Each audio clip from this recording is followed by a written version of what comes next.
Hello. We're getting near the end of the 90-day New Testament reading challenge. This section covers Hebrews chapter 1 through Revelation chapter 3. What we find here is a miscellaneous collection of documents and letters written to Christians who were entering into the third and even fourth generations after Jesus. If Jesus died in about 30 CE, Paul wrote the bulk of his letters in the 50s CE. We have the fall of the temple in Jerusalem in 70 CE. And then these letters appeared likely in the years following that, all the way into the 2nd century.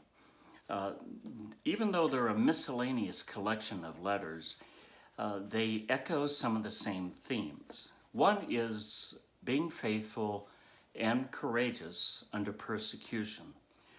The early Christian church was persecuted as a crazy element of Judaism, a sect. The words "drink my blood" and "eat my body" conjured up images of cannibals. And even though that's not true, the authorities used that to spin things against the Christians. We find that one of the common elements in these letters is false teachers.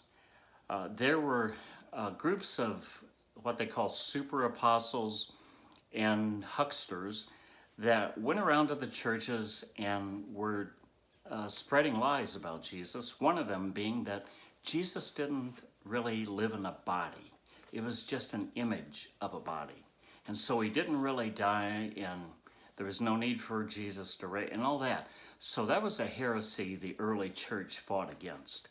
In 1 John, these people are called antichrists, a term undoubtedly that you're familiar with. We have the book of Hebrews, James, 1st and 2nd Peter, 1st, 2nd, and 3rd John, Jude, and Revelation.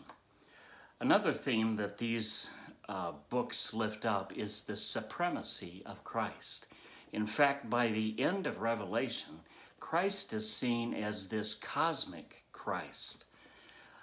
It's an entertaining, colorful read, but the point of it, especially in Revelation, is worship. That God is the light for the city of God, and at some time in the future, at the end of time, God will judge the people, and we will live fully in God's presence in the light of his love. Speaking of light, I want to direct you to 1 John 1:5. 1 John is one of my favorite New Testament books. It was not written by the same person who wrote the Gospel of John. We're not even sure who that was, but it did come out of the same tradition. It was written later and for a faith community that was dealing with some of these issues. How does faith impact ethics and morality? Just the way you treat people on a routine kind of basis. In 1 John 1:5, back to that, it says, God is light. God is light. That little 3-word phrase, that's what I would envision God to be in a physical kind of sense. Then you go over to 1 John 4, verse 8, another 3-word phrase, God is love. That's my life verse. God is love. When everything else seems confusing, that's my anchor that draws me back to the reason I am a Christian, that God is love. And this is such an important theme that John repeats it in verse 4:16. God is love, to make sure they got the point. In this letter, the writer talks to the people reading it as his dear children. Not just children of God, but just children. The Greek word is for little ones. Apparently, this was coming from an overseer of a certain cluster of churches, probably around Ephesus. And this overseer was saying, dear children, listen, kids, This is the truth. Don't let other people send you in the wrong direction. There's a wonderful little story about the Apostle John when he was very old. We don't know if it's true or not, but let's just go with it. The elderly Apostle John was invited to come before this church and give a sermon. The people gathered and they were very eager to hear from this eyewitness to Jesus. He stands up and he shuffles in front of the group and he speaks in his frail voice, "Little children, love one another." And then he turns and he shuffles off and sits down. Well, the group had read all the promotion. They'd seen the tweets and the texts and all the ads that the Apostle John was going to be speaking. So they urged him to get up and say more. So the elderly John gets up and he shuffles back in front of the group and he says, "Little children, if you love one another, it's enough." And then he sat back down.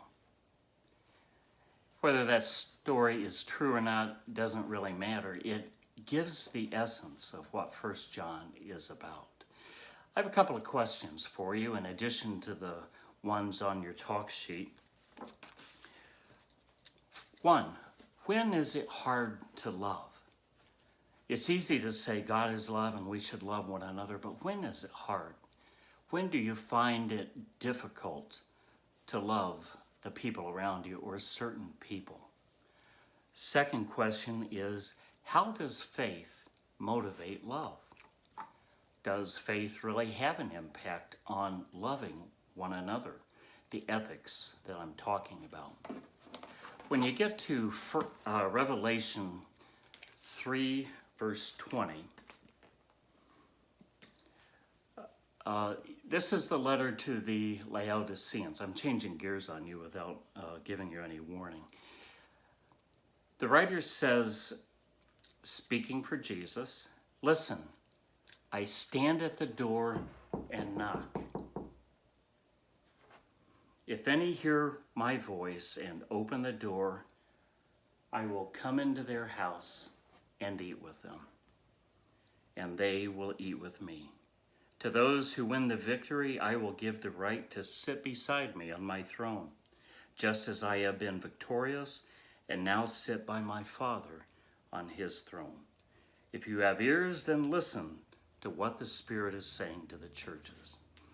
I hope you can finish the New Testament and maybe even think about reading it again or reading it in a different translation. I'm sure it's been helpful to you, and if you keep it up, you might even want to read the Old Testament. Anyway, I'm glad you've been along for the ride. I hope you have a great time talking things over with your small group. God bless you now and always. Amen.